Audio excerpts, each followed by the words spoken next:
نبی صلی الله علیه وسلم د باغ نه راووتو. زید ابن حارثه رضی الله عنه مسره دی او ډیر زیات غمجن دی، زړه ماته دی، واپس د مکی طرف تر روان دی. نو کله چې بدن نخلنو می او مقام دی چې هغې ته کله راورسېده، دا د مکې نه تقریبا د 20 شپې په اندازه مزل دی چې سړی په سورلۍ باندې مزل کوي، د 20 شپې په اندازه فاصله باندې لرې دی د مکې مکرمې نه. نو نبی صلی الله علیه وسلم هلته لږ آرام وکړو، یو څو ورځې هلته پاتې شو. دې ته السیل الکبیر هم وایي، اوس السیل الکبیر ورته وایي. او دا چې د ریاض او د نجد علاقې نه کوم خلک حج او عمرې له ځي، د هغې دپاره دا السیل الکبیر اوس دغه دی، میقات دی. یعنې دې ځای نه بغیر د احرام نه څوک نشي تللی، ځکه چې بیا به دم لازمیږي. السیل الکبیر. او په هغه زمانه کې بطن نخله نوم و، بطن نخله. نبی صلی الله علیه وسلم دلته یو څو ورځې پاتې شو د دې لپاره چې مکې ته داخلېدو څه منصوبه جوړه کړي، ځکه چې مکې نو خلکو رئیس دی وکنه، نو په څه طریقه باندې به داخلېږي. نو په دې ځای کې بیا یو څو عجیبه غوندې واقعات په دې بطن نخله کې 2 واقعې راغلي. یو واقعه خدا رااله چې په بخاري او مسلم کې دا حدیث دی چې نبی صلی الله علیه وسلم وجد سحر په مونږ باندې ولاړو ما او زید ابن حارثه را سره ولاړو، تلاوت مې کوو. نو پیریان رال ګوره د هغه زمانو په خوا به د پیریان بره ختل اسمان ته، د شیطانانو پیریان به ختل. نو د ملایکو د خبرې به واورېدې، هغه خبرې به کاهنانو نجومیانو له راوړلې. او کاهنانو لکه مثلا ملایکو به خبرې کولې سبا به باران کېږي پلانې علاقه باندې، نو د هغه علاقې چې کوم کاهنو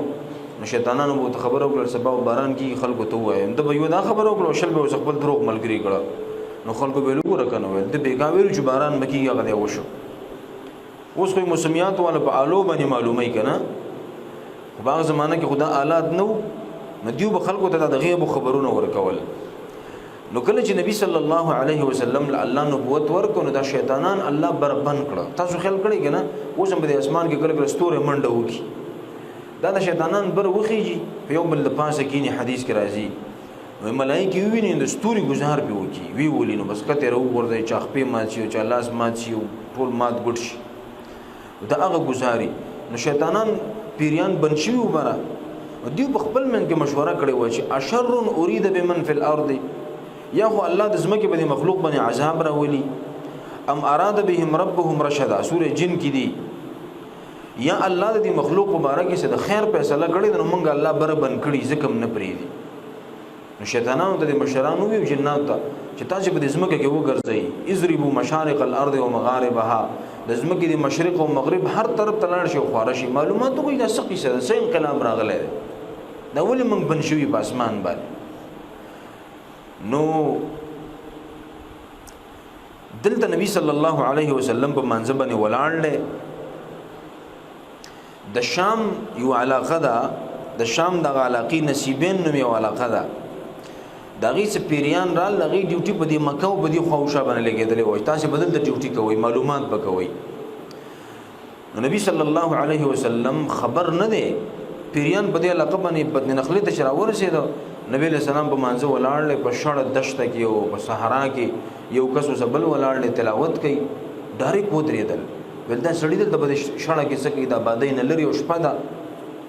لا تیاره ده، رڼا شوې نه ده، بس غلي نږدې ورغله او غوږ یې ورته کېښود. نبي علیه السلام د الله د کلام تلاوت کوو چې څنګه یې واورېده که نه، بس ډارېږي ورته د زړه دنیا بدل کړه، زړه ته خبره دننه شوه. د پیریانو چې موږ ورته ګوره د شرپسند مخلوق په نظر موږ پیریانو ته ګورو. ګورئ په دې قرآن کې الله د مشرکانو ته ځای په ځای باندې پیغور کړی، د انسانانو مشرکانو ته، د امت د مجرمانو ته، چې ګوره تاسو د شیطانانو ته څومره بد نظر ګورئ، د پیریانو ته. او د هغه سخت زړونو والا مخلوق چې د پیغمبر وینا واورېده، نو بس الله یې قرآن زړه ته کوز کړ، هغه سخت زړونه الله تعالی بدل کړه. او تاسو د پیغمبر ستاسې د قوم نه دی، تاسې په عربی ژبه پوهېږئ، قرآن الله په عربی ژبه کې نازل کړی دی، او تاسې اړو اثر نه کوي، دا زړونه ستاسو د پیرانو هم سخت. نو ځکه خو اخمال ویلي که نه چې فاش گویم آنچه در دل مضمر است او این کتاب نیست چیزی دیگر است. دا د الله د کتاب د عام کتاب نه دی ګوره چوب جا در رفت جا دیگر شود دا قرآن چې څوک واوري کنه د زړه دنیا یې بدلای ګوره حالت یې بدلای الله په زړه کې انقلاب راولي اسی عجیب کتاب دی نو پیرانو چې څنګه واوري د کنه بس پیغمبر علیہ السلام تعالی پتم نو چې پیران دلته ناشتي او هغه زما خبرې کني اوري او بس چې ډایرک ایمان راوړو یو بل ته وی ولدو کسانو وی والله هاذا قسم دې چې موږ د سش په تلاش کې وکنه او د کمی وجه نه موږ په اسمان بنشي او قم دا سره د وجه نه موږ بنشي او به لاړ خپل قوم ته دعوت ورکو چې یا قومنا إنا سمعنا كتابا أنزل من بعد موسى يا قومنا إذ من قوما إنا سمعنا كتابا بشك من وارد كتاب أو دس كتاب ده أنزل من بعد موسى جنازل شوه ده پس ده موسى عليه الصلاة والسلام نا مصدقا لما بين يديه او تصدیق کون کې ده دا کتابونو چې دین مخک نازل دي يهدي الى الحق دا خودنه کوي الى الحق دا حق طرف تا او الى طريق مستقيم او لار نیغتا یا قومنا از منغ قوم اجيبوا داعي الله دعوت قبول کوي د داعي د الله تعالی وامنوا به او ایمان نوړې بدباني يغفر لكم من ذنوبكم بخنبو کې الله تعالی تاسو ته د ګناهونو استاسي ويجركم من عذاب اليم او بچ بگی دا سے دا عذاب درناک نا دا دعوت خلق لور زبردست په خسته انداز دعوت خلق ته ورساو ګور لک سات کی خبر و امر دا والله زړونو کې ایمان سونه مضبوط کړي دي کامل ایمان وت الله تعالی ور نصیب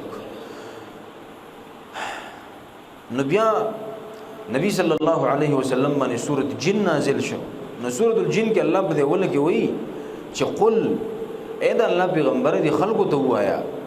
چې اوحي الی انه استمع نفر من الجن وحی کله شوی د ماتا انه استمع چې بشک شان او قصه د سیدا استمع نفر وغي خيومات سکسانو من الجن د پیرانونا فقالوا ولو انا سمعنا قرانا عجبا بشک واورید منګه قران ناشنا يهدي الى الرشد چې هدایت کې او خودنه کوي په طرف د هدایت فآمنا به من ایمان نوړې پاغي باندې ولن نشرک بربنا احد او هیڅ شرک بونو کو منګه د خپل رب سره شریک به جوړنه کو د خپل رب سره هیڅ څوک نو چې کله دغه نازل شي سورې جن نو نبی صلی الله علیه وسلم ته پته ولګی دا چې خدا جنات راغلي او ماته وګیخه او مسلمانان شوي دي او ته ګوره تاریخ خپل قوم له دعوت ورکړی د ایمان د ایمان او ته الله نصیب کړي ګوره دین دا خبر معلومه شو چې پیغمبر علیه السلام عالم الغیب نه دی ګوره که په غیب پوی دی نو دا پته بوته نه چې ما خو د پیران نغلی دي او وګي ما ته خیر زما خبري ووري دي او مسلمانان نه چې کله سورې جن نازل شنو پیغمبر علیه السلام ته پته ولګي دا چې دا خو جنات راغلي وخت مخکې نه پته نه و دا عالم الغیب نو په غیب نه پوی دی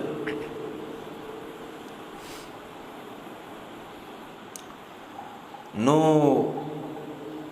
ایمان وروړو او خپل قوم ته دعوت ورکو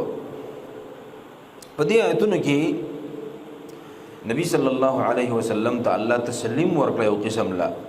چې الله پیغمبره ک طائب خلق استا خبر ونه منلا نو داغي اثر الله بار وک په خلق باندې کنه ګور جنات استا په دعوت باندې مسلمان ته دعوت هم نه ورکړي او ایست مسلمانان شو زموږ ملګری دغه تبلیغ کې تلو نو شراب ما ته قصه کوله ما ته وی ګورې وای موږ ته مشران وای چې په دې خپل کلی کې دعوت کوي وای موږ ته وی چې دلته ضرورت نشته کنه وای راته ویلې تاسو دلته مهنت کوئ نو تاسو د مهنت اثر به الله په بهر دنیا باندې کوي رقم کمال نه ډکه خبره ده